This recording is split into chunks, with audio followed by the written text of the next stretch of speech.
Hello everybody. I know it's been a couple of years since I did one of these, but I'm actually got some free time on my hands. I figured we'd do another Discovering Battles with Nate. Now I hope for all the veterans that are watching this that you don't mind the Union hat. This is meant to be a symbol because why am I wearing this? Why, we're going to be talking about one of the battles of the Civil War, of course. It happened in 1861 upon April 12th. And the location was in Charleston Harbor in South Carolina. Getting a good clean picture of this, Ben? Yeah. Right, you zooming in? Yeah. Okay. All right, zoom out, back on me. What happened there was that there was Fort Sumter. Fort Sumter was one of the biggest battles that was pretty much the only battle that pretty much turned the tides and turned up the heat for the American Civil War. South Carolina seceded from the Union on December 20th, 1860, with many other states following it that were Southern. Now, Fort Sumter at Charleston Harbor was still under the Union control. And with President Lincoln going into office, President Lincoln wanted to make sure that Fort Sumter stayed in Union Army hands. However, because South Carolina seceded, South Carolina was just like, no, why don't you guys get out of there right now? This is our land now. We are the ones who should be in control of the fort.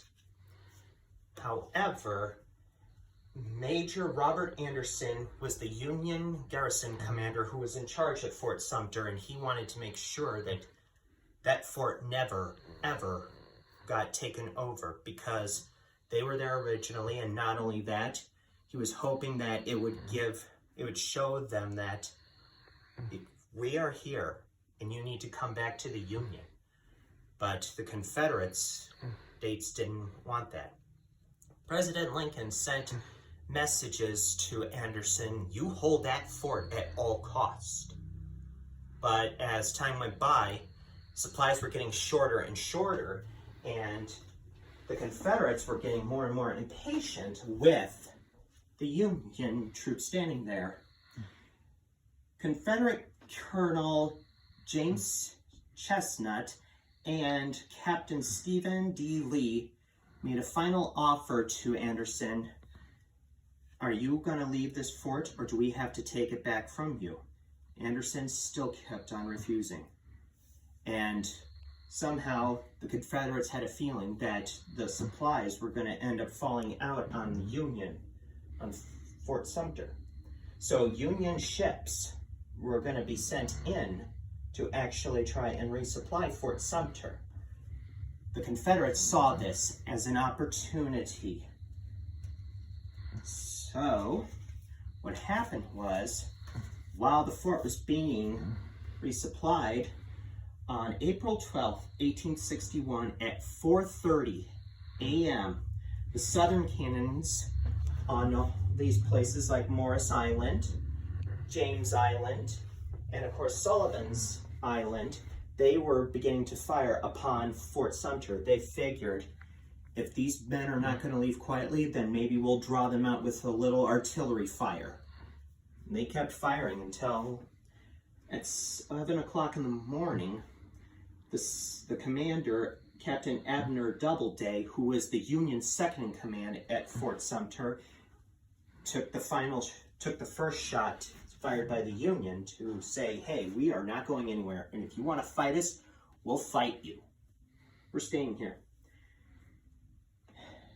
But eventually on April 13th at 12:48, the flagstaff was destroyed and was knocked out.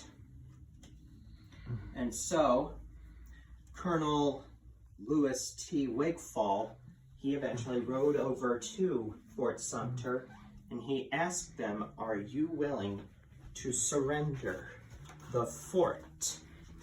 And after 34 hours of fighting, Anderson knew that it was defeated. He was defeated, and that was pretty much the end of it. He called surrender. Now, as for the casualties of Fort Sumter, there were only 2. And it was because when Anderson was getting ready to fire a final salute at his flag, the salute caused a gunpowder charge to explode, which killed the 2 men. And for the remainder of the war, Fort Sumter remained in Confederate hands. That pretty much gave President Lincoln, you know, we need to find more men because we need to recruit more Union men because we have this war coming on. The Confederates want a war. They fire upon our troops. Well, then that pretty much is going to seal the fate. That's going to seal the fate, and we will fight them. For those of you who would like me to cite my sources for this, which I intend to, I have 4 books here that were a big help in this. That is the Atlas of the Civil War, Bruce Caton's The Civil War with an introduction by Mr. James M. McPherson. We also have The Civil War Day by Day, and also The Civil War Fort Sumter to Appomattox by Gary Gallagher, Stephen Ingle, Robert Crick, and James Glathar, with a foreword by James McPherson himself.